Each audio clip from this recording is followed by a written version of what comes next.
After first meeting as improv students studying at a conservatory in Dusseldorf, Ralf and Florian Schneider formed what would be known as the electronic-based musical group Kraftwerk, which translates to power plant, in 1970, conceptualizing the innovative genre that would define 1980s pop music, thus mainstream sounds for decades to come, producing stylistically with a beat robotic minimalism around synthesizers, drum machines, and vocoders. Originating from the highly influential krautrock scene that was present in Germany in the late 60s, early 70s. Leaving Ralf and Florian's electronica arguably more influential than the Beatles, as music in the future would adapt their ideas in such an overt way.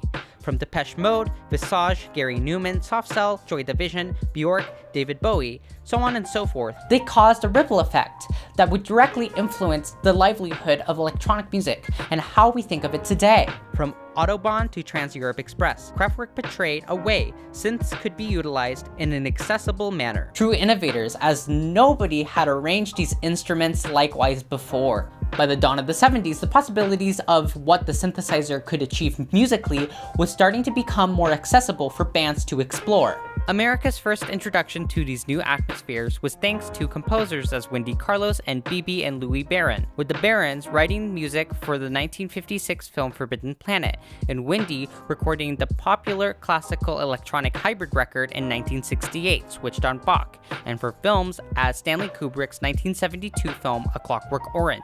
Machines would simply allow musicians to be able to generate sounds and textures that were unachievable by conventional instruments. And this perfectly coincided with German youths trying to develop their own youth culture after the ruins and division of their own country, thanks to World War II.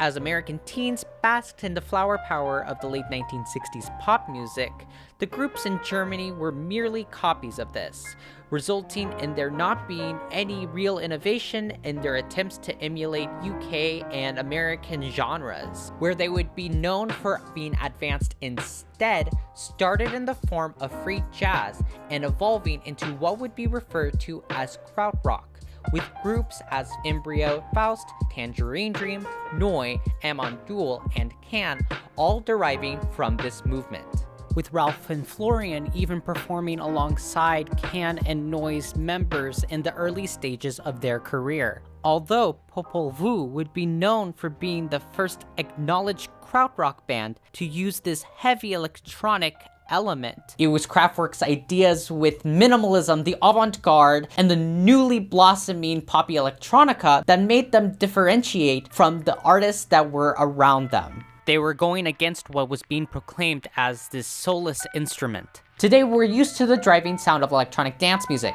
although in the early 70s, there wasn't anything like it. There was Gershon Kingsley's Popcorn in 1969 and Hot Butter's version in 1972, giving listeners a glimpse. Although it wouldn't be comparable to anything that would pop up in the 80s, 90s, 2000s, etc., etc. Ralf and Florian first released a record titled Tone Float under the name Organization. This first record would be completely based around percussive worlds, resulting in this sound unearthly and rather ethnic. After the record flopped, they changed their name to Kraftwerk and simply titled their first record under this new name, Kraftwerk 1, getting them on the map as an established group, selling 60,000 copies in Germany alone. Kraftwerk 1 would also be noted as an interesting testament to their future work, as Florian Schneider's flute playing is very similar to the ways the synthesizers would interact with the music in their future releases, with the packaged cover having a traffic cone on the front and white as the background, as a reference of what pop artist Andy Warhol would be honored for, with his 1962 legendary Campbell soup cans and his 1967 Velvet Underground album cover. Visually somewhat foreshadowing what they were musically, as they were known for their beautiful minimalistic production as well as having nice organized rhythms throughout. By their second record, literally titled Kraftwerk 2, they continued to use conventional instrumentation and their contemporary experimental classical background to create these unique electronic landscapes. But when bands as Can and Tangerine Dream released their 1972 records, it really signified a shift in the krautrock scene, with their third record titled Ralf and Florian, would prove to be their most electronically groundbreaking yet, as it would be very close to what they'd be making going on, specifically on the track Tanz music, as it would be very similar to the projects that would precede. in its synthesized symphony. It was the release of Autobahn in 1974 that perfectly implemented the aspects of krautrock and electronic music, casting them into the spotlight as pop innovators. The album would prove to be so successful it would hit number 5 in the US and number 4 in the UK, able to blend accessibility with the avant-garde, casting their past catalog as mere experiments, as this was a feat that defined their future work, with the group practically deleting their discography previous to this record, with their first 3 records material having not been performed since 1975, a year after Autobahn was released. They couldn't just go on experimenting forever. Their craft and their artistic statement had now been defined. The 22-minute title track based on the legendary road with no speed limit, all relying on the conceptual premise of driving and what you may encounter on the fast-paced road, on a long drive, and sounds you may hear, from everything between what would be playing on the radio and what lies in Germany. The words "Wir fahren, fahren, fahren auf der Autobahn," that translate to "we drive, drive, drive on the motorway," would commonly be mistaken to as a reference to Fun, Fun, Fun by the Beach Boys, since they sound similar to English speakers.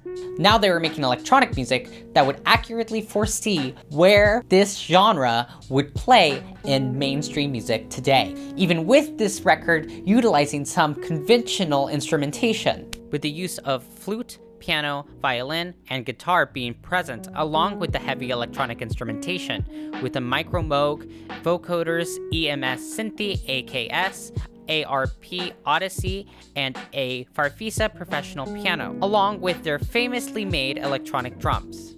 Each disc gives a different sound, rolls, bongos, snares, just by completing the contact with the spring steel battens, as well as their own personal curated devices. Their follow-up record, Radioactivity, would blend the conceptual themes of the radio and radioactivity, becoming entirely recorded at their new Kling Klang studios. Because of this, they were able to go and meditate and manipulate their recordings like no one had done before, and the first record to not utilize guitars, flute, or the violin, becoming more primarily dependent on electronic instrumentation. Becoming their first project to use the Vaco orchestration keyboard and the Moog, micro Moog extensively. This effort was less successful in the UK and the US, although it was able to go and broaden their influence across Europe, with it even getting certified gold in France. Although it would also be these records that would kill off krautrock as a musical genre, with synthpop making its way in. David Bowie, the legendary rock musician known for the album The Rise and Fall of Ziggy Stardust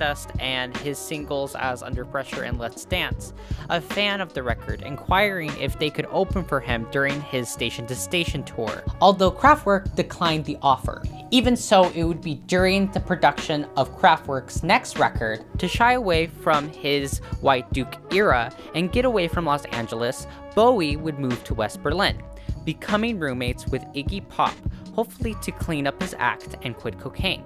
Thus, he became immersed in the German experimental rock scene, all leading to what would be referred to as Bowie's Berlin trilogy, with the second half of Low and his records Heroes and Lodger integrating elements from the krautrock scene as motoric rhythms and synthesized experiments to expose his audience to sounds originally from the krautrock bands, with the track off of David Bowie's Heroes V2 Schneider being a direct reference to Florian. And it was at this time Bowie met the German musicians at their Kling Klang studios, with Kraftwerk's title track off of TransEurope Express mentioning how they had met Iggy Pop and David Bowie, as well as reference Bowie's Station to Station, with Ralf even being a fan of the Stooges, Iggy Pop's prior musical group before becoming a solo act. With this stated, TransEurope Express became arguably their most critically acclaimed work, aside from Autobahn, being proclaimed by LA Times, Pitchfork, VH1, Rolling Stone, with the list going on and on, as being one of the best albums ever recorded, using transport once again to explore the European railway system that was in operation from the 50s to the 90s, connecting 100 130 cities across Europe. With this piece that lasts for over 5 tracks on side B of the record, as they would be known for creating electronic textures that could emulate ordinary sounds. The album would be notorious for its chugging train synthesized textures, something never really heard in this way. It would also call back to the Weimar Germany era, in the form of its album cover, which was incredibly daring, with it being released in the popularity of punk and disco, becoming this sort of product of nostalgia. The album would also be a way for them to showcase their conceptual ideas when it comes to depicting musically traveling in a way that wouldn't be attributed to Nazi Germany, as some in the UK and US had with their release of Autobahn, thus honoring European greats as Franz Schubert on the track of the same name. While the 1, 2, 3, 4 count-offs in German, heard in the beginning of Showroom Dummies, is a reference to the Ramones' famous count-offs in their songs. Other songs like Halls of Mirrors creates this reflective-like sound that would portray how even the famous look at themselves with criticism, as all humans seem to. During this time while touring, bandmate Karl Bartos would recall their strict rules when performing. It's not easy to turn knobs on a synthesizer if you are drunk or full of drugs. We always tried to keep very aware of what we were doing while acting in public. Their next record, The Man Machine, would continue to detach themselves from humans. Singles as The Model were slathered with success, with the most radio-friendly and conventional the group would ever sound, causing some to speculate they were selling out, with the similarity of the emerging new wave pop that was beginning to be released, while Computer World would be known as the last record of theirs to be groundbreaking musically. And this record relied on the ever-changing world of 1981, where the computer continued to be more of a staple of modern society than just an item representing futurism. They would then vanish for the majority of the decade, except for the release of Electric Cafe 5 years later, which wouldn't see the same critical appeal as their past recordings. The way they would represent themselves anonymously also started to backfire, with the importance of image starting to rise for popular artists, and with the dawn of MTV in the 80s, tending to be too quirky for a full mainstream appeal. Although they've had a pretty drastic lineup change ever since. Florian Schneider officially left the group in 2008.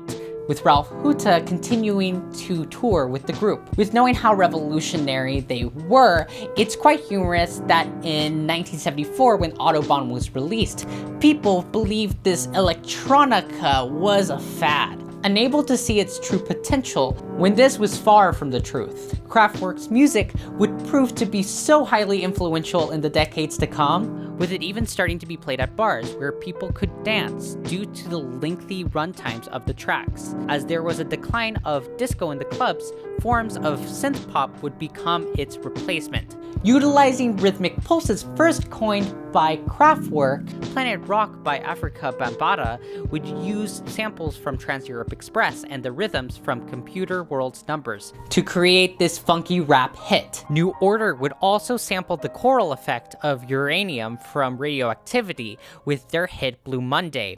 Madonna would use samples of Metal on Metal for her Drowned World tour. Radiohead would also be highly inspired by the group for their glitchy Kid A, while their image as this mysterious, almost anonymous performer could also be attributed to the reason why artists like Daft Punk wear helmets. It's true that EDM, rave, house, and synthpop would have formed quite differently if it wasn't for Kraftwerk's vision for the genre. The Human League, Visage, Gary Newman, Blondie, Soft Cell would all be artists in the 80s that would craft their instrumentation after Ralf and Florian. Coldplay would use the main riff from Computer Love in their song Talk off of their record X and Y, and Joy Division Z and Curtis would be adamant they had to play TransEurope Express before they could perform, using it as a way to help amp up their audience before their shows. And with knowing all of this, it's honestly easy to understand why some people say they are more influential and noteworthy than the Beatles. Kraftwerk would proved to paint an avant-garde mural musically in a way that would cause other musicians to make emulations of what they first recorded. From Kraftwerk 1, TransEurope Express to Computer World, they all contributed highly to how we reminisce about the definitive 80s pop sound, causing them to become known as the forefathers of what would evolve into electro, house, trance, forms of new wave, so on and so forth. If another group had been the first to serve this dish of upbeat electronics, the sound we would know today, defining the genre, would be incredibly different. All thanks to Florian Schneider and Ralf meeting in Dusseldorf in 1968.